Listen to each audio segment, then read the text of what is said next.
नमस्ते बच्चों, हमने संघट्ट के बारे में पढ़ा है कि संघट्ट दो वस्तुओं का आपस में टकराना या अन्योन्य क्रिया करना संघट्ट कहलाता है। तो संघट्ट में हम आज एक विमीय प्रत्यास्थ संघट्ट के बारे में हम अध्ययन करेंगे। एक विमीय, द्विविमीय एवं त्रिविमीय गतियों के बारे में आप जानते हैं, आपने पूर्व की कक्षाओं में अध्याय में आपने अध्ययन किया है। तो एक विमीय गति जो होता है, यदि कोई वस्तु सरल रेखा में गति करती है तो उसे एक विमीय गति कहते हैं। तो यहाँ पे हम देखें एक विमीय प्रत्यास्थ संघट्ट, तो हम कहेंगे कि जब एक ही सरल रेखा में गतिशील, एक सरल रेखा है उसमें गतिशील दो वस्तुओं के मध्य संघट्ट होता है, तो हम कहेंगे कि जब एक ही सरल रेखा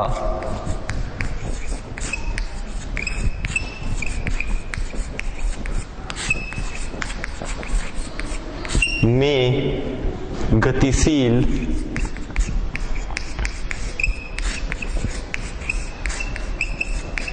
दो वस्तुओं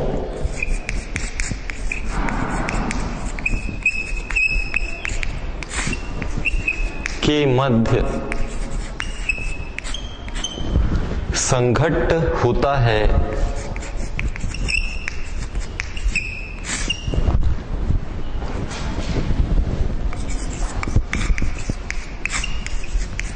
तो इस संघट्ट को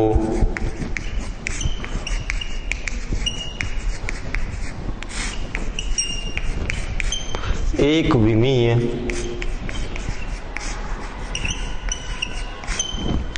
प्रत्यास्थ संघट्ट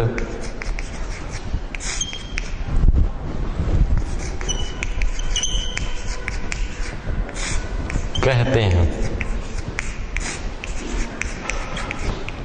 तो यह परिभाषा हो गई। एक विमीय प्रत्यास्थ संघट्ट जब एक ही सरल रेखा में गतिशील दो वस्तुओं के मध्य संघट्ट होता है, तो इस संघट्ट को एक विमीय प्रत्यास्थ संघट्ट कहते हैं। तो दो वस्तुएं हैं, वह सरल रेखा में गतिशील हैं और उनके बीच संघट्ट होना एक विमीय प्रत्यास्थ संघट्ट कहलाता है। एक विमीय प्रत्यास्थ संघट्ट को हम देखें तो ये पहली वस्तु है ए और दूसरी वस्तु है ये बी। तो दो वस्तुएं हम लेते हैं, पहली वस्तु हमारी ए है जो कि गोलाकार है, दूसरी वस्तु है बी।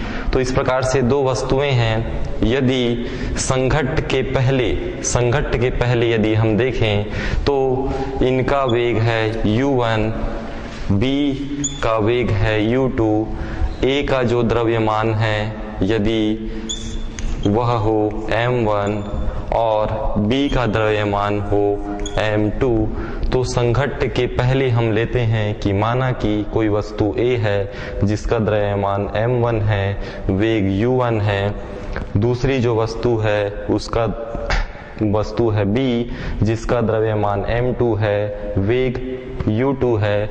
यह जो वेग है u1 ग्रेटर देन हो u2 से, अर्थात वस्तु A का वेग वस्तु B के वेग से अधिक हो, तो यह जो हम ले रहे हैं चित्र, यह संघट्ट के पूर्व की स्थिति है, संघट्ट के पूर्व।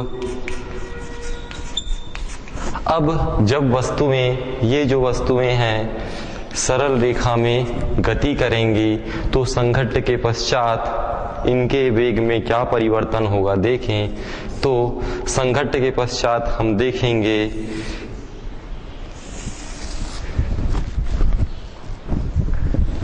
कि जो वस्तु A है और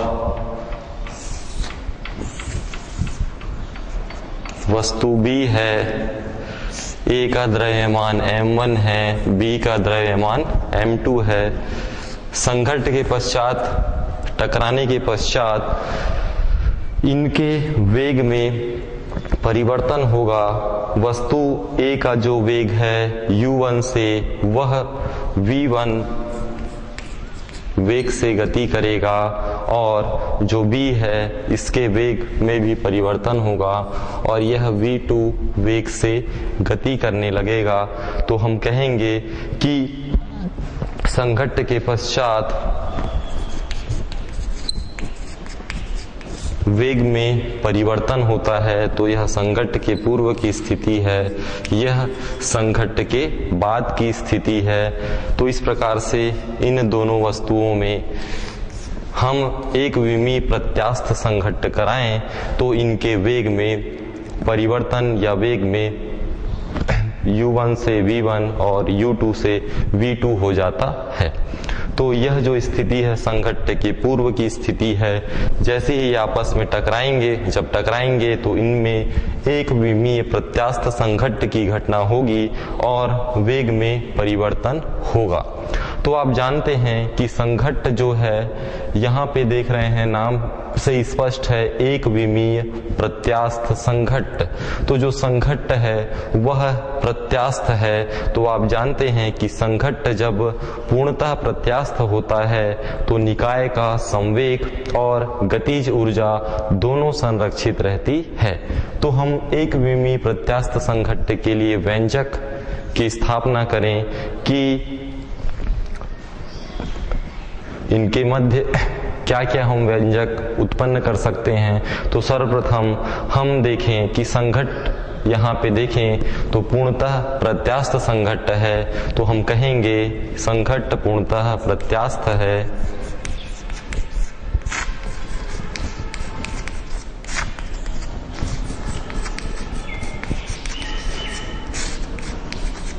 संघट्ट जब पूर्णतः प्रत्यास्थ होता है तब निकाय का संवेग संरक्षित रहता है।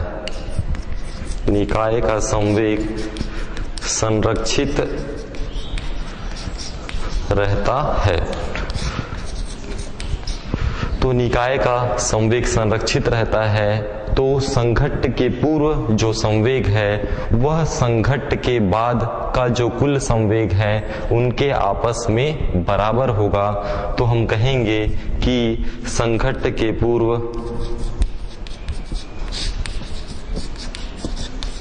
कुल संवेग बराबर संघट्ट के पश्चात या संघट्ट के बाद कुल संवेग। तो इस प्रकार से संघट्ट के पूर्व संवेग संघट्ट के बाद कुल संवेग के बराबर होगा। तो हम जानते हैं कि संवेग बराबर होता है द्रव्यमान गुणित वेग। द्रव्यमान को हम m से प्रदर्शित करते हैं, वेग को v से प्रदर्शित करते हैं। आप जानते हैं संवेग बराबर होता है, संवेग को हम p से प्रदर्शित करते हैं, p बराबर द्रव्यमान गुणा वेग। आप जानते हैं कि जो संवेग होता है वह द्रव्यमान और वेग के गुणनफल के बराबर होता है, m इंटू v। ये हमारा सूत्र है। अब यदि हम संघट्ट के पूर्व कुल संवेग निकालें तो आप देखिए कि संघट्ट के पूर्व यदि हम देखें तो वस्तु A का वेग है u1 और द्रव्यमान है m1। तो इस वस्तु जो A के लिए यदि हम संवेग निकालें तो हमें मिलेगा m1 u1। वस्तु B के लिए यदि हम निकालें तो मिलेगा m2 u2। तो इस प्रकार से संघट्ट के पूर्व कुल संवेग m1 u1 धन m2 u2 हमें प्राप्त होगा। बराबर है तो हम बराबर का चिन्ह लगाएंगे। संघट्ट के बाद कुल संवेग, संघट्ट के पश्चात यदि हम देखें तो A का द्रव्यमान m1 है, वेग है v1। तो इस प्रकार से संवेग होगा m1 v1 और B का जो संवेग है m2 v2 होगा। तो हम लिखेंगे कि m1 V1 धन M2 V2 इनके योग के बराबर होगा। अब देखें तो M1 और M1 वाली ये दो राशियां हैं और M2 वाली ये दो राशियां हैं। तो M1 वाली राशियों को एक तरफ और M2 वाली राशियों को हम दूसरी तरफ यदि पक्षांतर करें तो M1 U1 ये इधर आएगा तो माइनस M1 V1 बराबर यहाँ पे यथावत M2 V2 ये राशि इधर जाएगा तो माइनस M2 U2 हमें प्राप्त होगा। अब इन दोनों राशियों में देखें तो M1 हम उभयनिष्ठ लेते हैं तो U1 ऋण यहाँ से बचेगा V1 बराबर इन राशियों में यदि हम ले M2 तो हमें मिलेगा V2 माइनस U2। तो इस प्रकार से इसे हम कहेंगे समीकरण 1 की प्राप्ति हुई। ये हमारा है समीकरण 1। अब हम संघट्ट यहाँ पे पूर्णतः प्रत्यास्थ है तो हम जानते हैं कि संवेग के साथ साथ गतिज ऊर्जा भी संरक्षित रहती है। तो हम गतिज ऊर्जा के लिए भी व्यंजक प्राप्त कर लेते हैं। तो हम देखें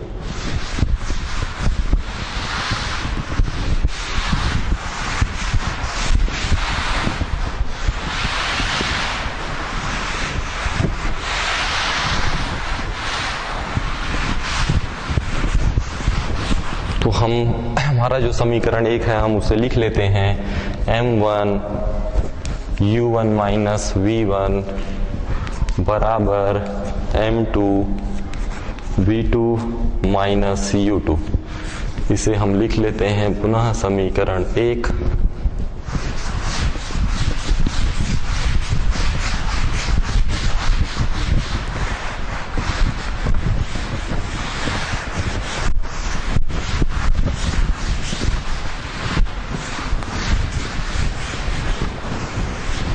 इसके पश्चात हम कहेंगे कि निकाय की गतिज ऊर्जा संरक्षित रहती है।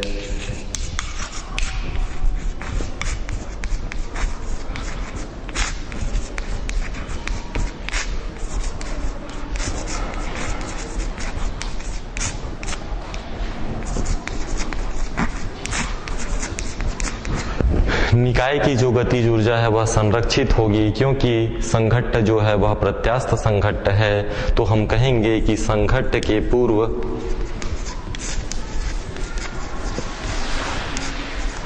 कुल गतिज ऊर्जा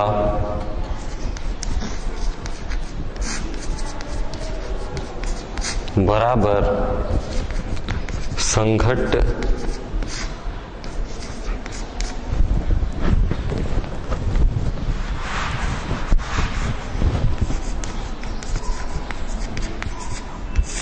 के पश्चात कुल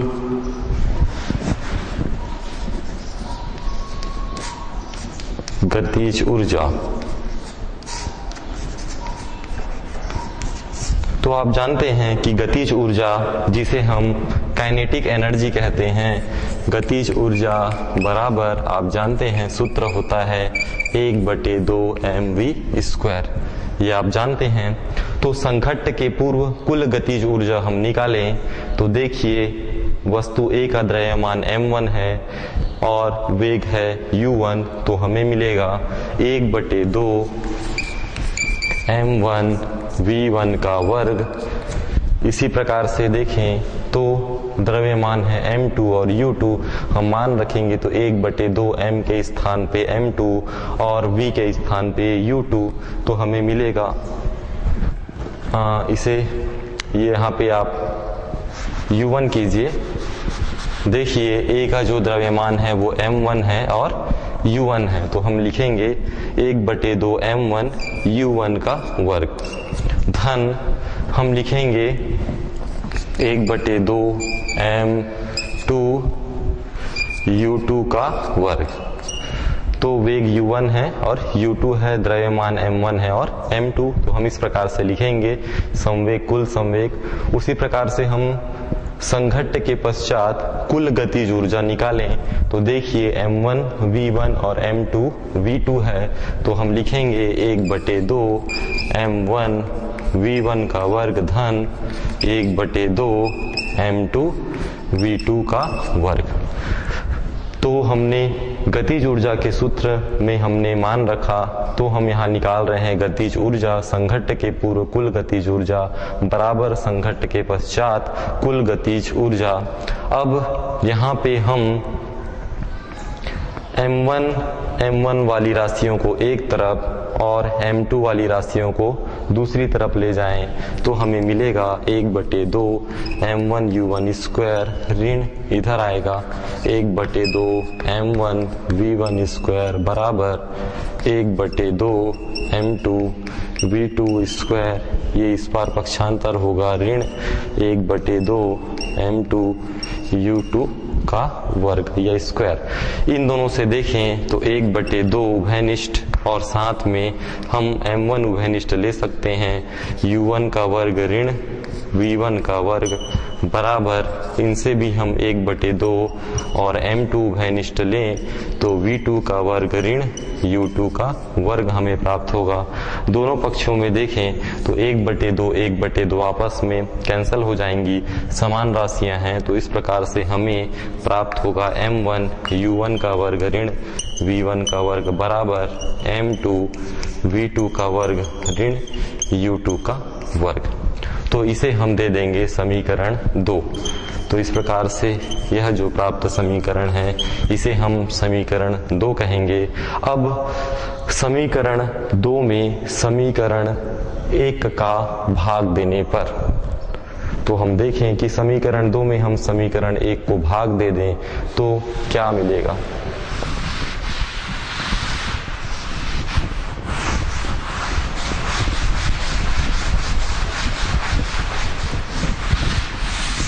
तो जो समीकरण 2 प्राप्त हुआ है वह m1 u1 का वर्ग ऋण v1 का वर्ग है बराबर m2 v2 का वर्ग ऋण u2 का वर्ग। ये हमें समीकरण 2 प्राप्त हुआ है।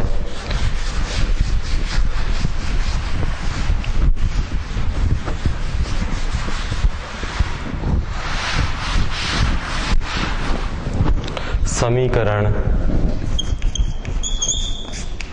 2 भागित समीकरण 1, यदि हम आपस में इनको भाग दें तो आप देखेंगे कि समीकरण 2 है m1 u1 का वर्ग ऋण v1 का वर्ग बराबर m2 v2 का वर्ग ऋण u2 का वर्ग। इसमें हम भाग दिए समीकरण 1 m1 u1 माइनस v1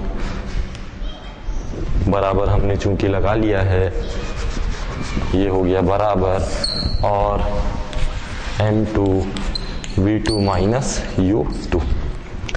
अब आप जानते हैं एक सूत्र कि यदि a का वर्ग ऋण b का वर्ग हो तो उसे हम a धन b a ऋण b लिखते हैं। ये आपने सूत्र पढ़ा होगा कि a का वर्ग ऋण b का वर्ग बराबर a धन b a ऋण b होता है।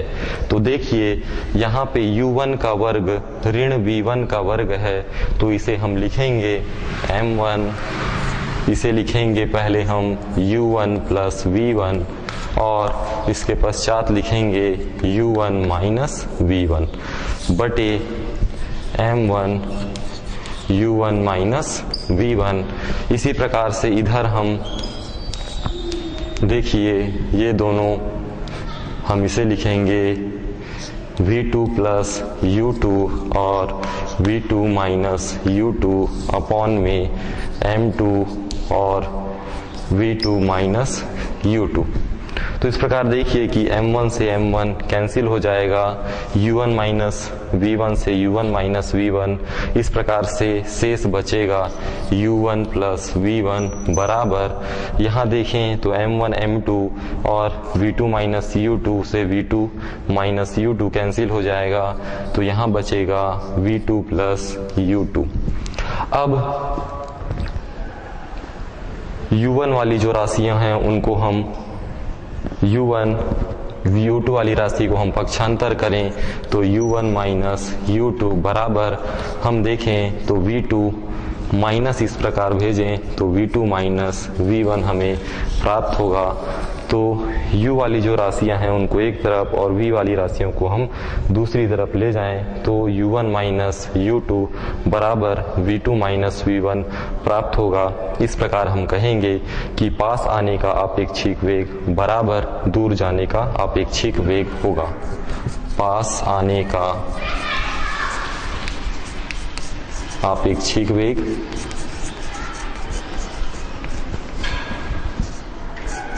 बराबर दूर जाने का आपेक्षिक वेग।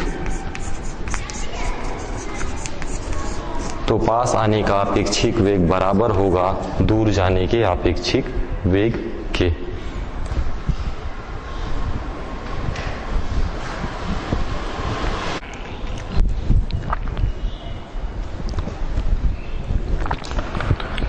तो इस प्रकार से हम देखें कि u1 माइनस u2, u1 और u2 जो है आपस में जब पास आएंगे तो उन्हें हम कहेंगे कि पास आने का अपेक्षिक वेग u1 माइनस u2 बराबर होगा।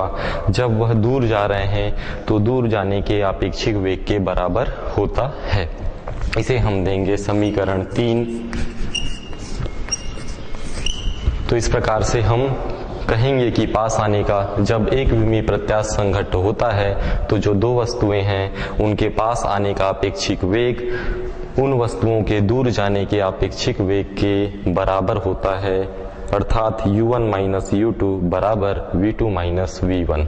अब जब संघट्ट होगा तो इनके वेग में परिवर्तन हो रहा है। हम देख रहे हैं कि जो वस्तु A का जो वेग है u1 उससे परिवर्तन हो रहा है v1 में। तो हम आइए देखें कि इन वेगों की गणना करते हैं कि जब इनमें संघट्ट होता है तो यह कितने वेग से आगे की ओर गति करने लगते हैं या गतिशील होते हैं। तो हम संघट्ट के पश्चात वेगों की गणना करते हैं।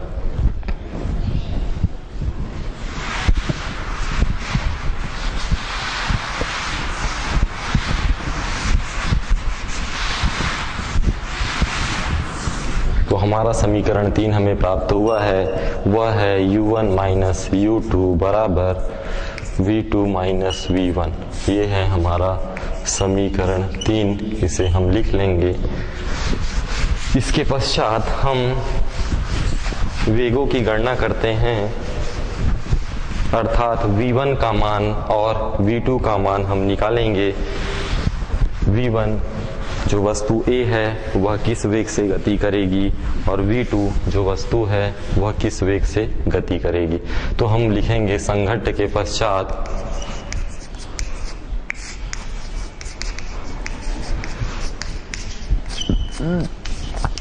वेगों की गणना। हम वेगों की गणना करते हैं तो सबसे पहले हम वस्तु A का वेग निकालते हैं।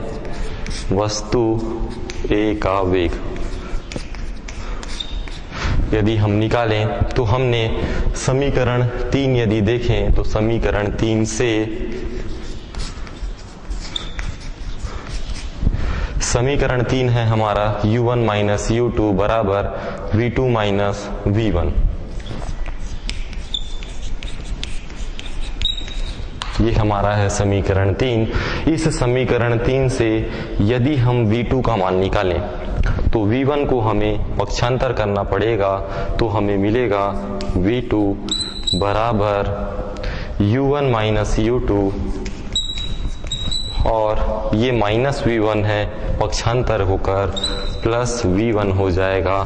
तो हमें v2 का मान प्राप्त हुआ, v2 बराबर u1 minus u2 plus v1। अब इस v2 के मान को हम समीकरण 1 जो निकाले हैं इसमें रखेंगे। तो v2 का मान समीकरण 1 में रखने पर,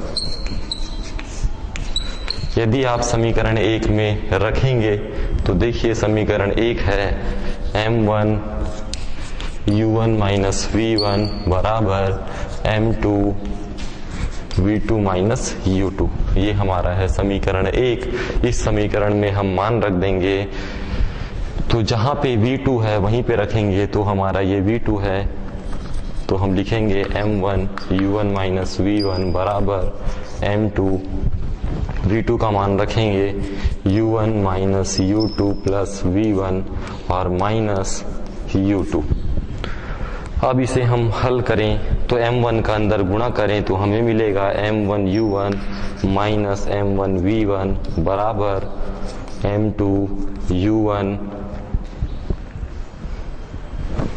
minus m2 u2 plus m2 v1 minus m2 u2। तो इस राशि का हम अंदर गुणा कर दें। गुणा करने के पश्चात हम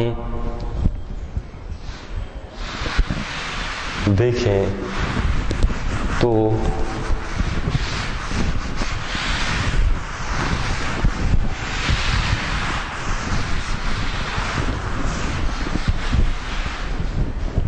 अब देखिए m1 u1 हमें मिला m1 u1 minus m1 v1 बराबर m2 u1। अब देखिए माइनस m2 u2 है और यहाँ भी माइनस m2 u2 है, तो दो राशियां हैं, दोनों ऋणात्मक हैं, तो दोनों जुड़कर 2m2 u2 हो जाएगा। तो ये हो गया minus 2m2 u2 plus m2 v1, ये हमें मिलेगा। अब हम m1 u1 और देखिए यहाँ पे m2 u1, तो u1 वाली राशियां हैं उनको एक तरफ ले जाएं तो हमें मिलेगा m1 u1 इधर आके माइनस m2 u1 और माइनस 2m2 u2 को पक्षांतर करें तो प्लस 2m2 u2 बराबर। तो देखिए हमारे पास है m2 v1 और यहाँ है माइनस m1 v1, इसको पक्षांतर करेंगे तो प्लस m1 v1। तो हमको वस्तु A का वेग निकालना है। वस्तु A का वेग है v1, तो हमें v1 का मान चूंकि ज्ञात करना है, तो देखिए v1 एक पक्ष में है, बाकी दूसरे पक्ष में है, तो हम इसे में देखें तो दोनों से कॉमन निकल सकता है u1, तो u1 आप उभयनिष्ठ निकालेंगे तो m1 माइनस m2 मिलेगा प्लस 2m2 u2। इनमें हम v1 उभयनिष्ठ निकालें तो हमें मिलेगा m2 प्लस m1।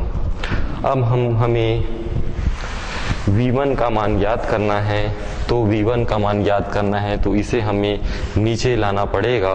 तो हम कहेंगे कि v1 बराबर, ये नीचे आएगा तो ये हो जाएगा, हम कहें m1 माइनस m2 u1 बटे हम m2 प्लस m1 को m1 प्लस m2 भी लिख सकते हैं, तो हम उसे लिखेंगे m1 प्लस m2 लिख सकते हैं प्लस 2m2 u2 बटे, इसे हम नीचे लाएंगे तो इसे हम लिखेंगे m1 प्लस m2। तो इस प्रकार से यह जो प्राप्त समीकरण है यही उस वस्तु A के लिए वेग है v1 बराबर m1 माइनस m2 बटे m1 plus m2 u1 plus 2m2 u2 upon m1 plus m2। इसे आप दे दीजिए समीकरण 4। और यही जो है वह वस्तु A के लिए वेग है। इसी प्रकार से हम वस्तु B का वेग निकालेंगे तो हमें जो प्राप्त समीकरण 4 है उसे हम यहाँ पे लिख लेते हैं। समीकरण 4 जो प्राप्त हुआ है वह है v1 बराबर m1 माइनस m2 बटे m1 plus m2 u1 plus 2m2 u2 upon m1 plus m2। ये है हमारा समीकरण 4। m1 minus m2 u1। तो ये हमें समीकरण 4 की प्राप्ति हुई। इसके पश्चात हम वस्तु b का वेग ज्ञात करते हैं। वस्तु b का वेग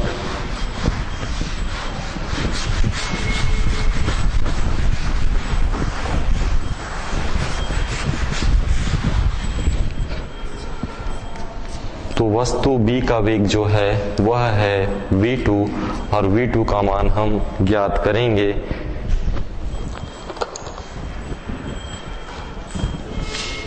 तो वस्तु जो हमें मिलेगा b का मान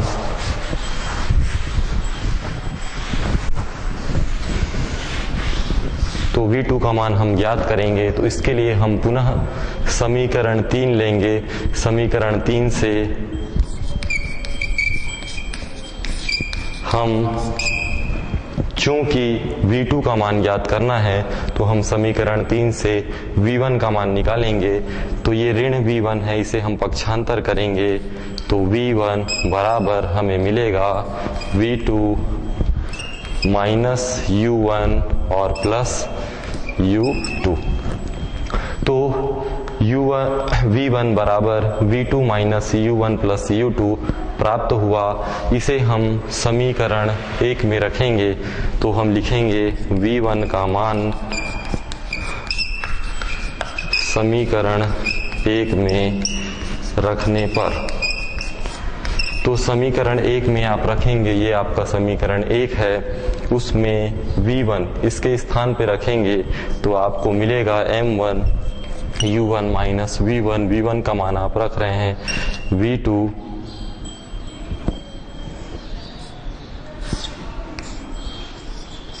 अब चूंकि देखिए यहाँ पे माइनस चिन्ह लगा है तो आप माइनस चिन्ह लगाएंगे। v1 का मान रखेंगे तो आपको मिलेगा v2 minus u1 plus u2 बराबर m2 v2 माइनस u2। अब जब आप इसे अंदर गुणा करेंगे तो ऋण चिन्ह के कारण यह धन हो जाएगा। ऋण v2 ऋण ऋण धन u1 ऋण u2 बराबर m2 v2 माइनस u2। अब हम आपस में गुणा करें तो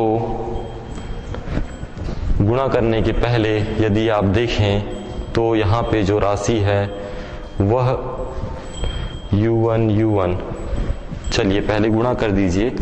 m1 u1 minus m1 v2 plus m1 u1 minus m1 u2 बराबर m2 v2 minus m2 u2। तो हमने m1 का गुणा कर दिया और m2 का गुणा कर दिया। गुणा करने के पश्चात जो प्राप्त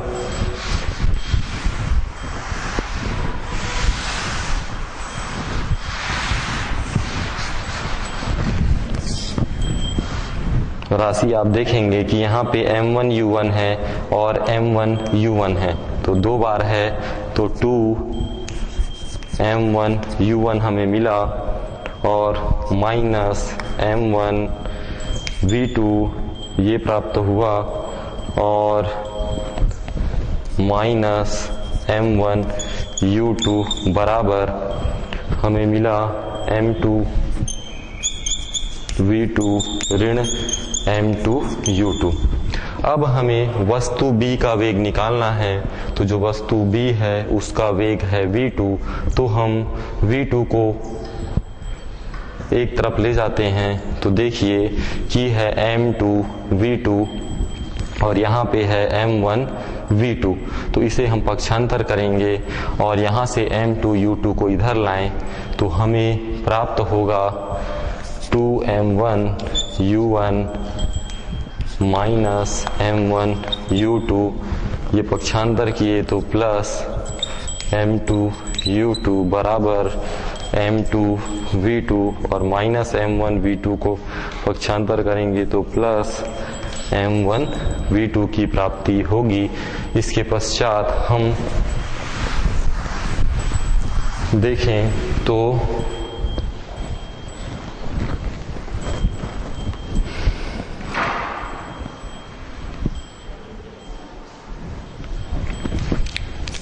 m1u1, अब इनमें देखिए हम u2 को उभयनिष्ठ ले सकते हैं। तो u2 को आप उभयनिष्ठ लेंगे तो आपके पास राशि प्राप्त होगा।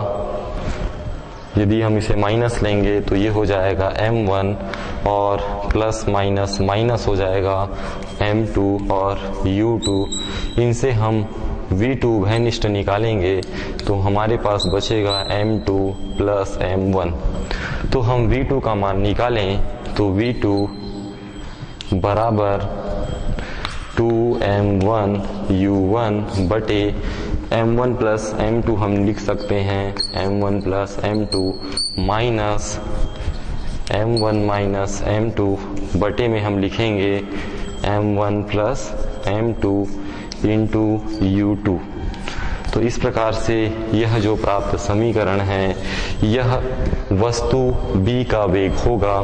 v2 बराबर 2m1u1 बटे m1 धन m2 ऋण m1 माइनस m2 u2 बटे m1 प्लस m2। तो इसे हम दे देंगे समीकरण नंबर 5। तो यह हमारी समीकरण 5 हमें प्राप्त हुआ। यह जो है वह है वस्तु B का वेग। तो हम लिख लिए कि v2 बराबर प्राप्त हुआ 2m1u1 बटे m1 धन m2 ऋण m1 ऋण m2 बटे m1 धन m2 इंटू u2। ये समीकरण 5। तो हम देखें कि संघट्ट के पश्चात जो इनका वेग है वह किस वेग से चलने लगेगी। तो इन जो सूत्र हमने निकाला है m1 जो है पहले वस्तु का द्रव्यमान है, m2 दूसरे वस्तु का द्रव्यमान है, u1 पहले वस्तु का संघट्ट के पूर्व का वेग है। तो इन प्रकार से हम इन मानों को यदि इनमें रख दें तो हम वस्तु A के वेग की गणना और वस्तु B के वेग की गणना कर सकते हैं। अब हम यदि देखें कि ये जो वस्तु A का वेग है और वस्तु B का वेग है, इनमें द्रव्यमान में या वेग में हम परिवर्तन करते हैं तो वस्तु के वेग में किस प्रकार का परिवर्तन हो जाता है। तो विशेष परिस्थिति हम देखें तो विशेष परिस्थिति में हम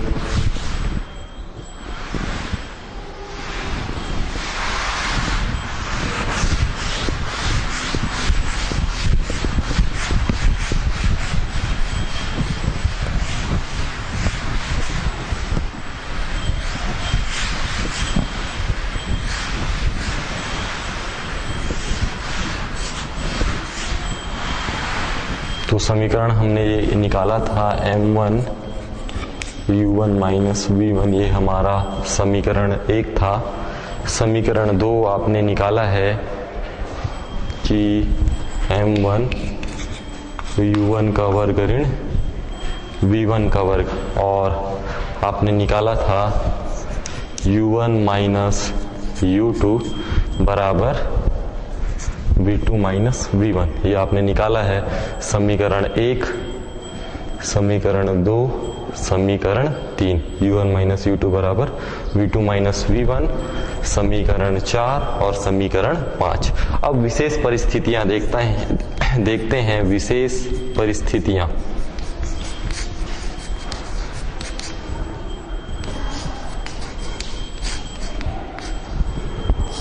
विशेष परिस्थितियां जिसमें हम देखते हैं कि पहला, यदि द्रव्यमान समान हो, दोनों वस्तु हैं, यदि इनका द्रव्यमान समान हो जाए, अर्थात m1 बराबर क्या हो जाएगा, m2। अभी देख रहे हैं इनका दोनों का द्रव्यमान अलग अलग है, पहले का m1 है, दूसरे का m2 है। यदि दोनों समान हो जाएं तो आप देखेंगे समीकरण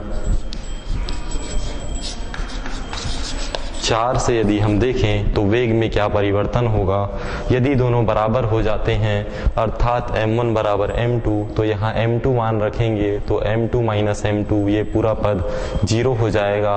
यहाँ यदि देखें तो हमें प्राप्त होगा कि समीकरण 4 से यदि हम देखें मान रखें तो हमें मिलेगा v1 बराबर u2, और समीकरण हम 5 में यदि मान रखें तो समीकरण 5 में यदि आप मान रखेंगे तो आपको प्राप्ति होगी v2 बराबर u1। तो यदि आप मान रखते हैं तो देखिए आप इसमें मान रखेंगे तो द्रव्यमान जो है वो m2 बराबर m1 रखते हैं तो m2 माइनस m2 ये पूरा पद 0 हो गया। यहाँ पे आप रखेंगे m1 की जगह m2 तो आपको मिलेगा 2m2, या ऊपर में m1 है तो आप m2 की जगह m1 रखिए तो आपको नीचे मिलेगा 2m1, यहाँ भी 2m1, दोनों कट जाएगा बचेगा u1। तो v2 बराबर u1 एक बार मिलेगा, और समीकरण 4 में मान रखते हैं तो v1 बराबर आपको u2 प्राप्त होगा। इसका मतलब यह है कि यदि समान द्रव्यमान की कोई दो वस्तुएं हैं और यदि वह उनमें एक विमीय प्रत्यास्थ संघट्ट होता है तो वे अपने वेग को परस्पर बदल लेते हैं। तो देखिए कि जो पहला वाला जो वस्तु है उसका वेग v1 है, वो दूसरी वस्तु u2 के वेग से चलना प्रारंभ करेगी, और दूसरा वस्तु जिसका वेग v2 है वो पहली वस्तु u1 के वेग से चलना प्रारंभ करती है। अर्थात हम कहेंगे कि वे अपने वेगों को परस्पर बदल लेते हैं। दूसरा हम परिस्थिति देखें तो यदि हमारा जो दूसरा वस्तु है यदि यह विरामावस्था में है, विरामावस्था में होने के कारण द्रव्यमान जो वस्तु का है, हम m2 द्रव्यमान की वस्तु को ले रहे हैं और वह विरामावस्था में है। विरामावस्था में होने के कारण हम कहेंगे कि जो वेग है u2 वो होगा 0। तो दूसरा हमारा कंडीशन है कि यदि u2 बराबर 0 हो तब समीकरण हम 4 से देखें तो समीकरण 4 से हमें क्या मिलेगा। तो समीकरण ये हमारा 4 है, इसमें आप u2 बराबर 0 रखते हैं तो ये पद पूरा 0 हो गया। तो आपको इस पद की प्राप्ति होगी और मिलेगा आपको v1 बराबर m1 माइनस m2 u1 बटे m1 प्लस m2। और समीकरण यदि हम 5 से देखें तो समीकरण 5 में यदि आप मान रखेंगे u2 बराबर 0 तो u2 है हमारा ये पद पूरा 0 हो जाएगा। हमें मिलेगा v2 बराबर 2m1 u1 बटे m1 प्लस m2। तो इस प्रकार से यदि u2 बराबर 0 हो अर्थात b विरामावस्था में है तो इन प्रकार से वेग से आगे बढ़ेगा। इसे हम समीकरण 6 दे दें, इसे हम समीकरण 7 दे दें। इसके पश्चात यदि अब दोनों वस्तु का द्रव्यमान यदि बराबर हो जाए, समान हो जाए, अगली कंडीशन, अगली परिस्थिति यदि हम देखें तो तीसरी जो परिस्थिति है यदि हम कहें कि m1 बराबर m2 बराबर m हो तो m1 का मान m हो और m2 का मान m हो तो देखें कि हम ये पद 0 हो जाएगा, और m1 और m2 का मान यदि समान है तो हम देखें हमें प्राप्त होगा यदि दोनों का द्रव्यमान समान हो जाए। तो द्रव्यमान समान हो जाए तो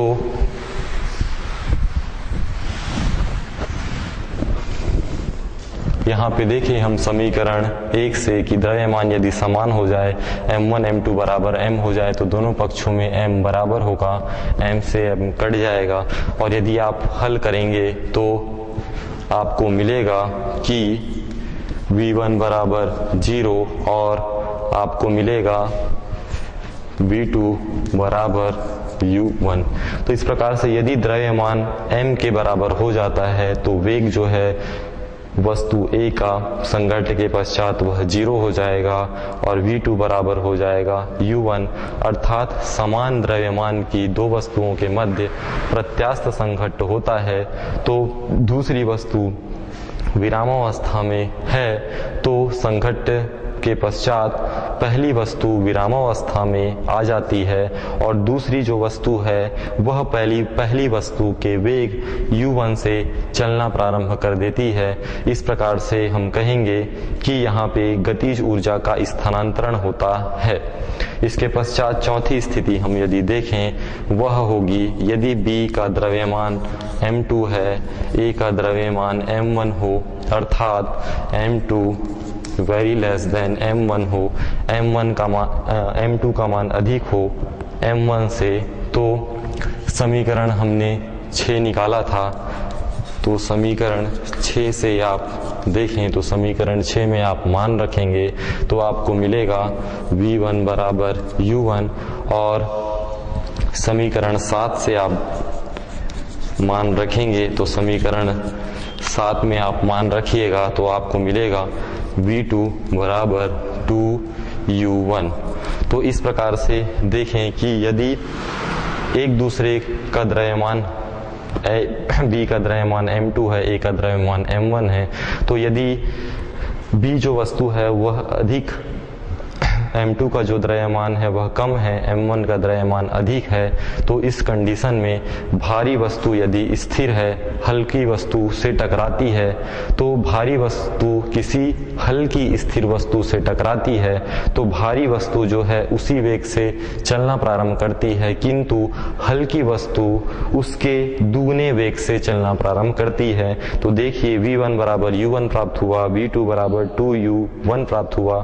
तो जब टकराती है तो टकराने के पश्चात हल्का जो वस्तु है वह भारी वस्तु के वेग से दुगने वेग से आगे की ओर चलने लगती है। और हम पांचवा स्थिति यदि देखें, पांचवे स्थिति में हम जस्ट इसका अपोजिट लें। पांचवे स्थिति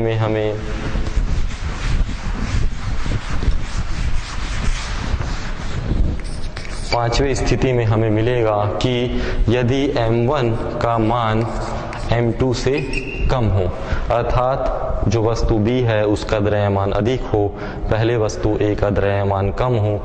इस कंडीशन में आपको समीकरण 6 में आप मान रखेंगे तो समीकरण 6 से आपको मिलेगा V1 बराबर -U1, और समीकरण जो हमने 7 निकाला था उसमें यदि आप मान रखेंगे तो आप देखेंगे कि जो V2 का मान है वो मिलेगा 2m1 U1 बटे m2, और ये जो मान है यह मान है लगभग 0 के बराबर होगा।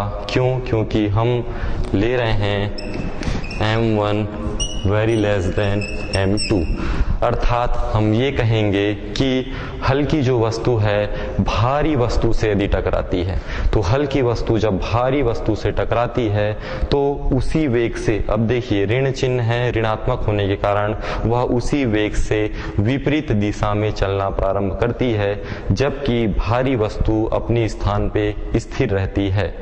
तो रबर की गेंद यदि आप देखें तो रबर की गेंद को आप किसी दीवार पे यदि मारें तो आपने देखा होगा कि रबर की गेंद दीवार से टकराकर वापस आ जाती है।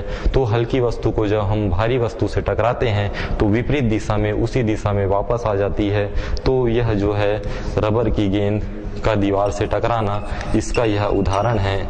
रबर की गेंद का दीवार से टकराना, दीवार से टकराकर वापस आना, इसका उदाहरण है। तो इस प्रकार से आपने देखा होगा। तो ये 5 स्थितियां हैं जिसे आपको याद रखना है एक विमीय प्रत्यास्थ संघट्ट के लिए, कि संघट्ट के पूर्व की स्थिति क्या होती है, बाद की स्थिति क्या होती है। बाद की स्थिति के वेगों की हमने गणना की, और उसके वेगों की गणना करने के पश्चात यदि द्रव्यमान समान हो, यदि द्रव्यमान कम हो, तो हमें किस किस प्रकार की स्थितियां प्राप्त होगी, उनका आपने अध्ययन किया। धन्यवाद।